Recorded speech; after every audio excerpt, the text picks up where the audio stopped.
Dear Papa Dudut, sa lahat po ng mga nakatutok ngayon, huwag kalimutan na mag-like, mag-share, at mag-subscribe.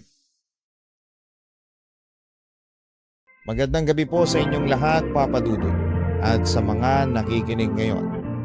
Tawagin niyo na lamang po ako sa pangalang Jonathan, 34 years old, tubong Bicol, pero ngayon ay nagtatrabaho dito sa Maynila bilang supervisor sa isang convenience store.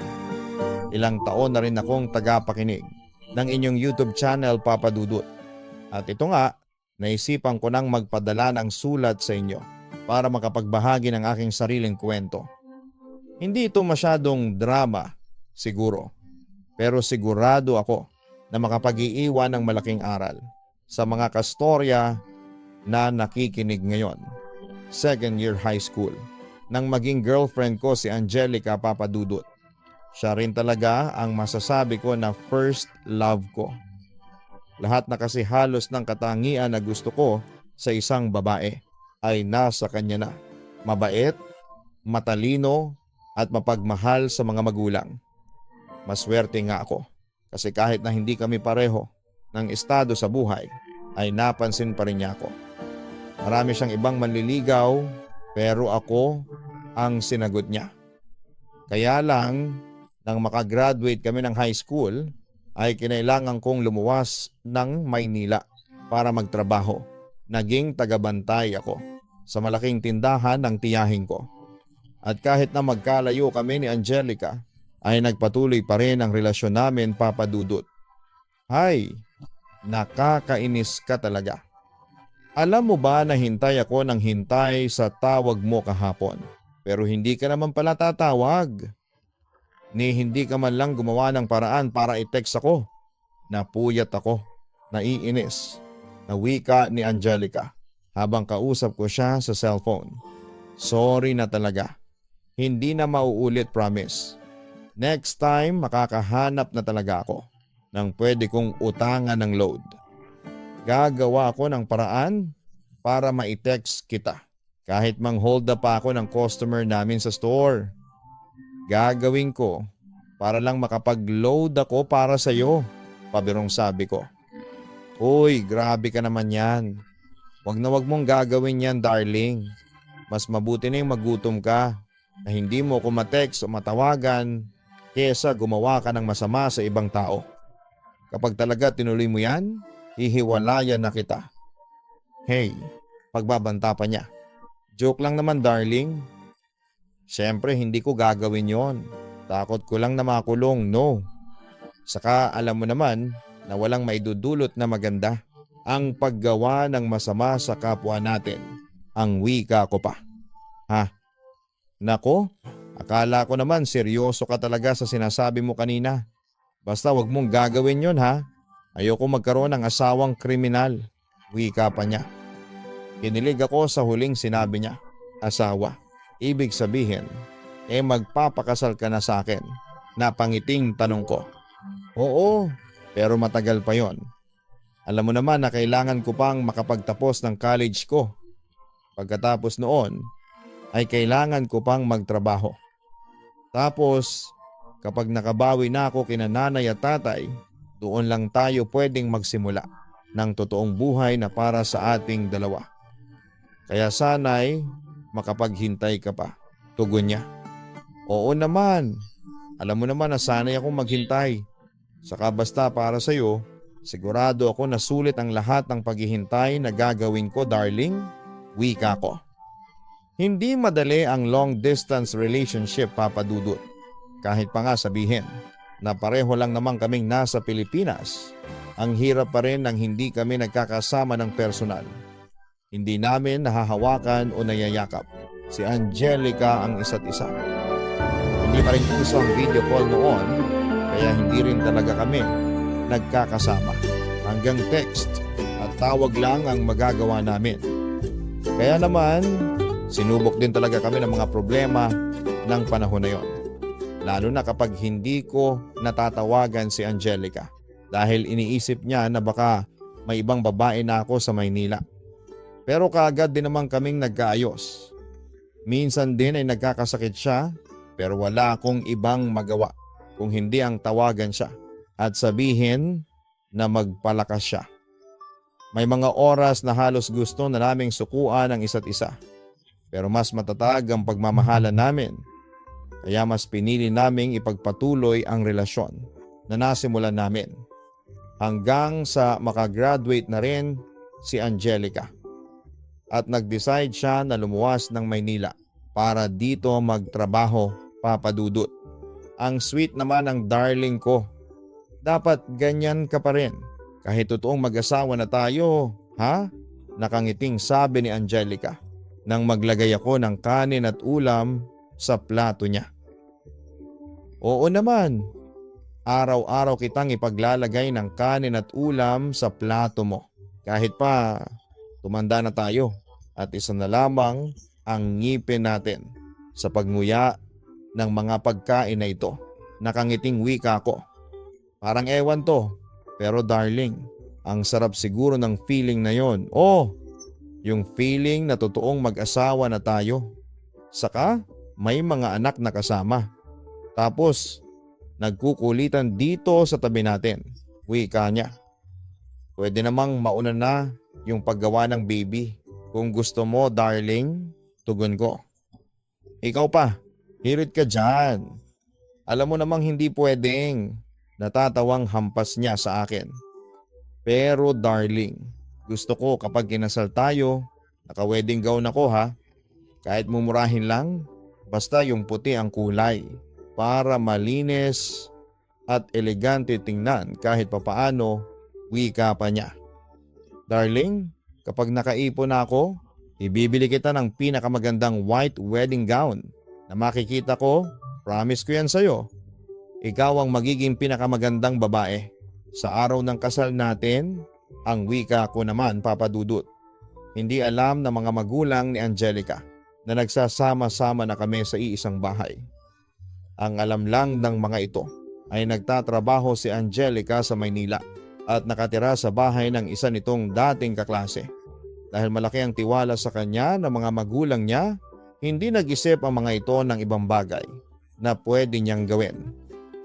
Naniwala lamang ang mga ito sa kung ano ang pinagpaalam ni Angelica sa kanila. Pero kahit nagsasama kami ni Angelica sa iisang bahay na parang halos mag-asawa na, hindi naman kami lumalampas sa limitasyon namin.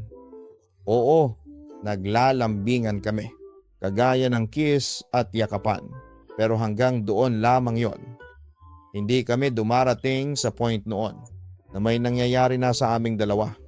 Alam kasi namin na pareho pa kaming hindi handa kung sakali na mabuntis si Angelica. Takot kami sa responsibilidad na pwedeng dumating sa amin. Sa oras na gawin namin ang mga bagay na yon, Papa Dudut, yung mga araw na wala kaming pasok sa trabaho ni Angelica, ang pinakamasayang araw para sa aming dalawa. Kasi yon ang araw na wala kaming ibang ginawa kung hindi ang magkulong lamang sa bahay, maglambingan at bumuo ng mga pangarap na para sa aming dalawa. Pangarap din kasi talaga namin ang makasal sa isang simbahan. Kahit na hindi magarbong kasalan ay ayos lang. Basta matawag ko lamang si Angelica na legal na misis. Gusto ko ring matupad ang pangarap niya na makapagsuot siya ng puting wedding gown. Yung pangarap namin na magkaroon ng mga anak at buhay na simple lang pero masaya. Naniniwala kasi ako na hindi naman talaga pera ang makapagbibigay ng kasiyahan sa isang tao, kung hindi yung tunay na pagmamahal na pwedeng maibigay ng isang tao sa kanya. At yung tiwala, Papa Dudut, na kahit kailan ay hindi natin sisirain. Siguro pwedeng makadagdag ng kasiyahan ng pera, pero wala pa ring makakapantay kung alam mo sa sarili mo na tapat at tunay kang nagmamahal, Papa Dudut. Alam mo darling, napansin ko parang napapadalas na yang pananakit ng puson mo. Kahit na wala kang dalaw, wika ko, Papa Dudut. Nagulat kasi ako nang makauwi ako sa bahay at madatnan ko siya doon. Maaga pala siyang nag-out sa trabaho dahil sa biglang pagsakit ng puso niya. Oo nga eh, dati nararamdaman ko lang to kapag nagkakaroon ako ng period. Pero ngayon kahit na wala akong menstruation period, ay kumikirot na ang puson ko. Wika niya. Darling, sa tingin ko, kailangan mo nang magpa-check up. Suggestion ko. Ha? Ayoko. Alam ko naman na hindi seryosong bagay to. Kaya hindi ko na kailangan pang magpatingin sa doktor. Ang sabi naman niya. Hindi naman sa tinatakot kita, pero paano kung iba na pala ang dahilan ng pananakit ng puson mo? Mas mabuti na yung malaman natin kung ano pa man yan para maaga pa natin. Wika ko pa. Basta, ayoko. Hindi ko kailangan magpa-check up kasi wala naman akong sakit. Normal lang sa babae ang sumakit ang puso niya. Kaya normal lang din ang nararamdaman ko paminsan-minsan.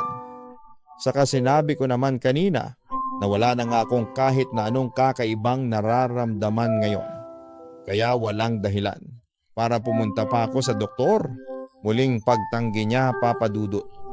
Ang kwento ni Angelica noon mula nang magkaroon siya ng menstruation. Noong grade 5 siya ay naging irregular na yon sa kanya.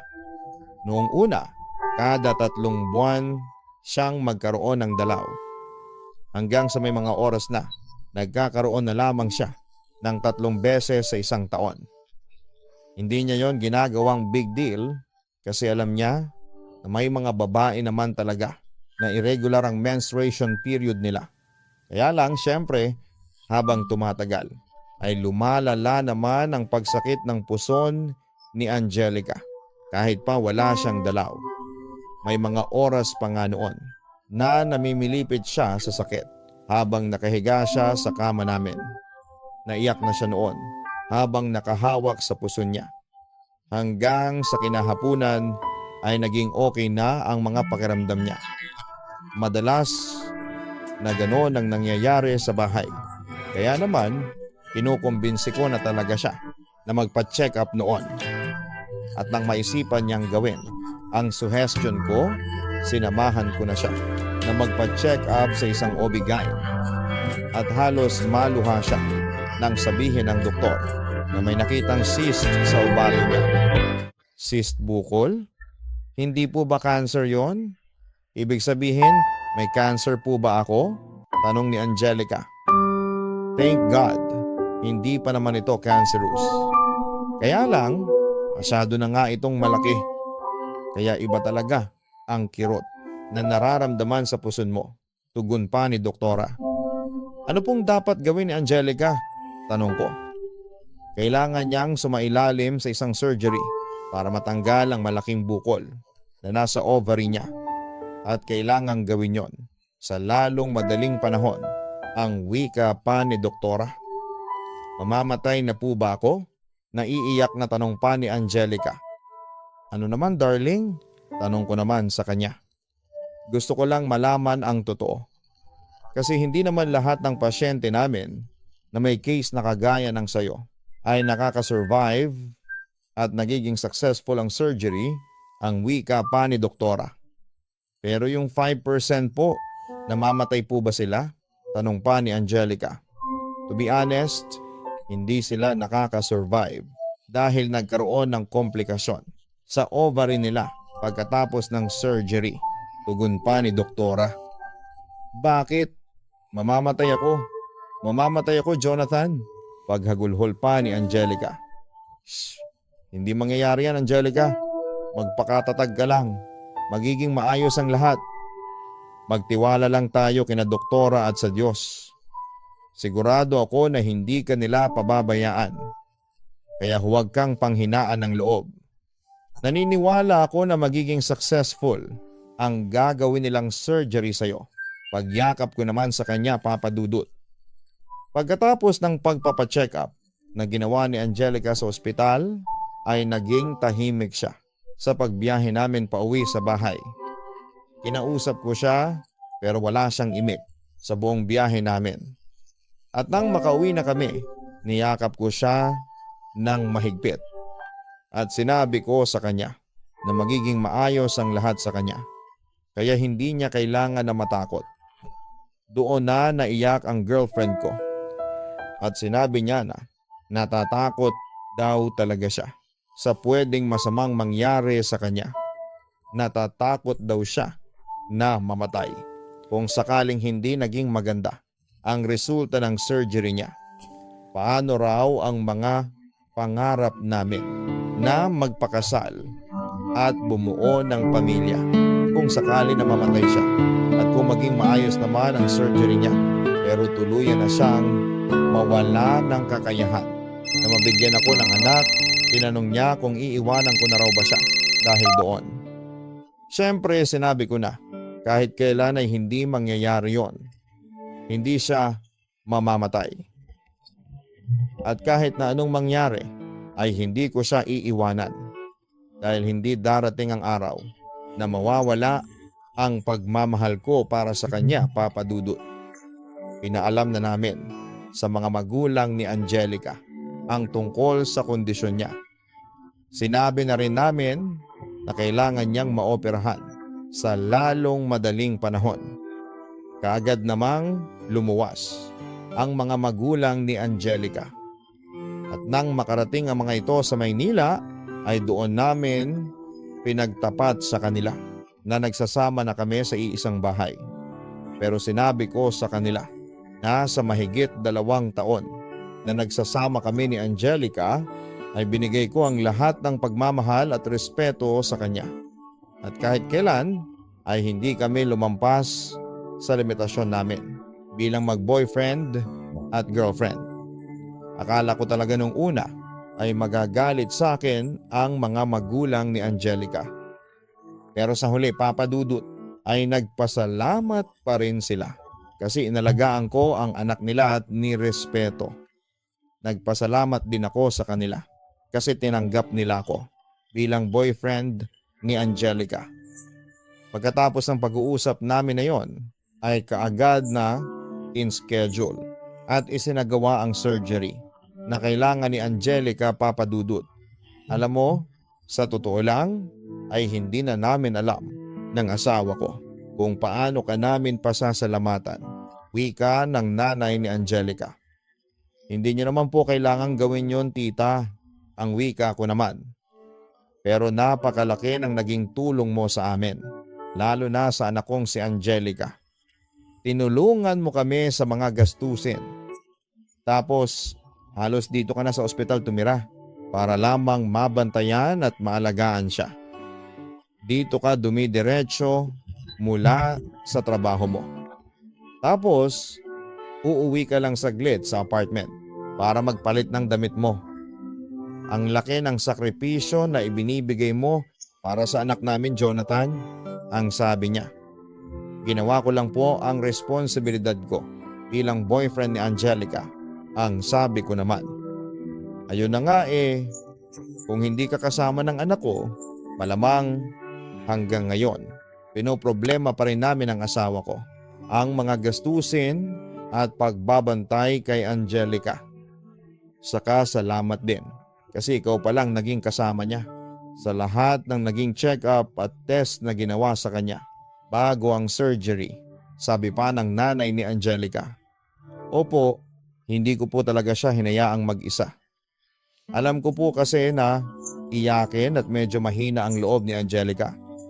Kaya hanggat pwede ay sasamahan ko po talaga siya sa lahat ng oras. Tita, gusto ko lang pong humingi ulit ng sorry tungkol doon sa ginawa naming pagtatago ni Angelica na nagsasama na kami sa iisang bahay. Pero promise po, nirespeto ko po talaga ang anak ninyo. Kahit kailan, hindi po kami lumampas sa limitations bilang magkasintahan. Paninigurado ko sa kanya. Huwag mo nang isipin yon, Jonathan. Oo, aaminin ko na. Nagulat talaga kami ng asawa ko nang malaman namin ang tungkol sa pagsasama ninyo sa iisang bahay ni Angelica. Pero nasa tamang edad naman kayo pareho at may tiwala ako sa anak ko na hindi niya sisirain ang buhay niya. Kaya sigurado ako na tamang lalaki ang pinili niyang mahalin. Kasi kahit kami ng asawa ko ay nakuha mo na rin ang tiwala namin, malumanay na wika niya. Ibig sabihin po ay tanggap niyo na ako? Para kay Angelica, hindi makapaniwala ang tanong ko. Pagkatapos ng lahat ng sinakripisyo mo para sa anak namin. Oo naman, tanggap na tanggap ka namin ng asawa ko bilang parte ng pamilya namin. Tugon niya. Maraming salamat po tita. Promise po at hindi ko sisirain ang tiwala na ibinigay ninyo sa akin. Iingatan ko po yon, kagaya ng pag-iingat na ginawa ko sa tiwala at pagmamahal ni Angelica. Salamat po talaga. Naluluhang pasasalamat ko, Papa Dudut. Pinagtulungan namin ang gastos para sa operasyon ni Angelica. Sa tulong ng naipon naming pera at ng pera ng mga magulang ni Angelica ay hindi na kami masyadong nahirapan sa mga gastusin. At kahit pa nasa Maynila lang din ang mga magulang niya, ako rin talagang nakiusap. Napayagan nila akong mag-alaga at mag-asikaso kay Angelica. Pumayag naman ang mga magulang ni Angelica. Lalo na at kailangan din nilang umuwi paminsan-minsan para asikasuhin ang ibang anak nila sa probinsya. Kaya ako na rin ang nagpapalit ng diaper at damit ni Angelica pagkatapos na ituro sa akin ng nurse kung paano gawin yon. Sa awa ng Diyos, Papa Dudut, ay naging successful ang surgery na ginawa sa girlfriend ko. Natanggal po ang malaking cyst na nasa ovaryo niya at naging stable na ang lagay niya. Kaya lang, ang sabi ng doktor ay maliit na ang chance ni Angelica na mabuntis. Sobrang nalungkot ang girlfriend ko, pero sinabi ko naman sa kanya na may chance pa rin na magkaanak kami. Yung maliit na chance na yon ang pinanghahawakan namin. At pagkalipas ng 1 taon, sumubok na kami na gumawa ng baby, Papa Dudut. Kahit na hindi kaagad yon ibinigay sa amin, hindi kami kaagad na sumuko. Hanggang sa bigla na lang akong tinawagan ni Angelica at sinabi na nasa ospital siya. Kinakabahan ako noon dahil hindi ko alam kung ano ang sasabihin ng doktor. Pero halos maluha ako sa sinabi ng doktor. Ano pong sabi ninyo? Tama po bang narinig ko? O nagkakamali lang yung tenga ko? Hindi makapaniwala ang tanong ko. Hindi ka nagkakamali. Kung ano man yang narinig mo. Totoo, nagdadalang tao si Angelica. Nakangiting tugon ni doktora. Pero di po ba kayo na ang nagsabi dati na baka mahirapan na kami ni Angelica na makabuo ng baby? Paano po nangyari yon? Paano siya nabuntis? Sunod-sunod na tanong ko. Oo, sinabi ko na maliit na ang chance na mabuntis si Angelica. Pero hindi ko naman sinabi na wala ng chance. Kaya congratulations. Kasi sa wakas, magkakaanak na kayo. Tugon naman ni doktora. Diyos ko, maraming salamat po. Hindi pa rin talaga ako makapaniwala, darling. Magkakaanak na tayo. Magiging magulang na tayo. At magiging isang totoong pamilya. Baling ko pa kay Angelica. Oh, totoo na to, darling. Totoo ngang magkakaanak na tayo. Naiiyak na sabi rin niya. At matutupad na rin natin yung mga pangarap natin. Napakabait talaga ng Diyos. Napakabait niya sa atin. Maraming salamat po talaga, Diyos ko. Salamat po. Naluluhang sabi ko, Papa Dudut. Ang balitang magkakaanak na kami ni Angelica. Ang pinakamagandang balitang narinig ko sa tanang buhay ko. Bago ang araw na yon, maraming gumugulo sa isipan ko. Mga bayarin sa bahay, problema sa trabaho, traffic sa Pilipinas, pagtaas ng presyo ng mga bilihin at kung ano-ano pa. Pero lahat ng iyon ay biglang nawala sa isipan ko nang marinig kong sinabi ni doktora na magkakaanak na kami ni Angelica sa wakas, at pakiramdam ko ay pwede na akong mamatay sa sobrang saya ko ng araw na yon. Pero syempre, hindi pa pwedeng mangyari yon dahil yon pa lang ang simula ng pagtupad namin ng mga pangarap ni Angelica. Iyon ang totoong unang bagong yugto sa buhay naming dalawa, Papa Dudut. Pinaghandaan namin ni Angelica ang lahat ng gastusin sa kanyang pagbubuntis, ang mga vitamins niya, pagpapacheck up at kung ano-ano pa. Hindi kami nagkulang at sinunod namin ang lahat ng bilin ng doktor sa amin. Natuwa kami kasi sinabi ng doktor nang magpa-ultrasound si Angelica na malusog daw ang magiging anak namin. Sobrang excited na talaga kaming dalawa noon dahil sa wakas ay matutupad na ang isa sa mga pangarap namin. Nagpaplano na rin kami na tuparin ang iba pa naming mga pangarap, ang magpakasal, magkaroon ng sariling bahay at magkaroon pa ng pangalawa at pangatlong anak. Grabe, sobra. Ang sarap talagang mangarap. Ito yung libreng bagay na masarap at hindi nakakasawang gawin, Papa Dudut. Nang dumating na ang mga araw na pinakahihintay naming ang panganganak ni Angelica, magkahalong kaba at excitement ang nararamdaman ko. Hanggang sa mga oras na yon ay hindi ako makapaniwala na magiging ganap na kaming mga magulang ni Angelica. At habang naghihintay ako sa labas ng delivery room kasama ang nanay ni Angelica, ay panay ang dasal ko na sana ay maging maayos ang panganganak ng pinakamamahal kong babae. Hanggang sa lumabas na ng kwarto ang doktora. Dala ang isang mabuti at napakalungkot na balita. Malusog daw ang anak namin ni Angelica. Kaya lang ay nagkaroon ng komplikasyon sa kanyang panganganak. Nagkaroon siya ng excessive bleeding na naging dahilan ng kanyang pagkamatay. Muntik ko nang masaktan ng doktor sa sinabi niya kung hindi pa ako napigilan ng nanay ni Angelica. Sinabi ko na hindi ako naniniwala sa sinabi niya.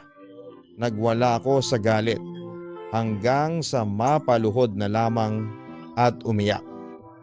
Hindi ako makapaniwala sa narinig ko na yon, Papa Dudut. Magsisimula pa lamang ang totoong kwento namin ni Angelica. Kaya bakit kailangan kaagad siyang kunin sa akin ng Diyos? Aaminin ko na namuhi talaga ako sa nasa itaas ng mga oras na yon. Para bang napakadamot niya na hindi kami pagbigyan na maging masaya ni Angelica. Parang ayaw niya na totoong maging maligaya. Pero nang makita ko kung gaano kalusog ang anak namin ni Angelica, ay binawi ko ang lahat ng masasakit na salitang binitawan ko noon. Humingi ako ng tawad sa pagkamuhi na nararamdaman ko. At sa kabila ng kirot na nararamdaman ko sa dibdib, ay nagawa kong tanggapin ang pagkamatay ng pinakamamahal kong si Angelica. Siguro sadyang mahirap natanggapin ang lahat ng mabibigat na pangyayari sa buhay natin. Pero palaging may dahilan para patuloy tayong umusad at magpakatatag. At yon ay ang anak namin ni Angelica, Papa Dudut. Tinupad ko pa rin ang pangako ko kay Angelica at ang pangarap niya. Binili ko ang pinakamagandang white wedding gown para sa burol niya. At sinigurado ko rin na siya ang pinakamagandang babae bago siya mailibing. Mabigat para sa akin ang araw na yon, pero pinilit ko na tanggapin at patuloy akong nagpakatatag. Ngayon ay may 9 na taon na rin mula nang namayapa si Angelica. Ang anak ko ay nasa province at inaalagaan ang mga magulang ni Angelica. Buwan-buwan naman akong umuwi doon para dalawin siya at alagaan. Dahil alam ko na kapag magkasama kami ng anak ko ay nagiging masaya si Angelica kung nasaan man siya ngayon. Maraming salamat po sa pagbabasa nitong sulat ko. At sana marami pa kayong kastorya na mahikayat na magpadala ng kanilang mga nakaka-inspire na kwento ng buhay. Nakasubscribe na po ako sa YouTube channel ang Kaistorya at syempre ang Papa Dudut Family. Sana po ay mas madami pa kayong ma-upload sa Papa Dudut Family YouTube channel. Yours truly, Jonathan.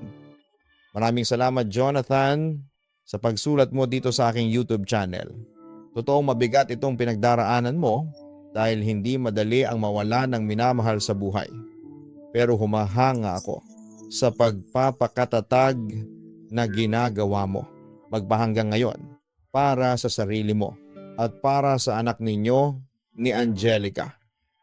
Tama ka, kapag masaya ka kasama ang anak mo, magiging masaya na rin si Angelica kung nasaan man siya ngayon. Masaya siya na makitang nagiging matatag ka sa kabila ng malaking pagsubok na pagkawala niya sa buhay mo. Gawin mong inspirasyon ang anak ninyo ni Angelica at magpatuloy ka rin na maging inspirasyon sa buhay ng ibang tao. Magandang gabi po sa inyong lahat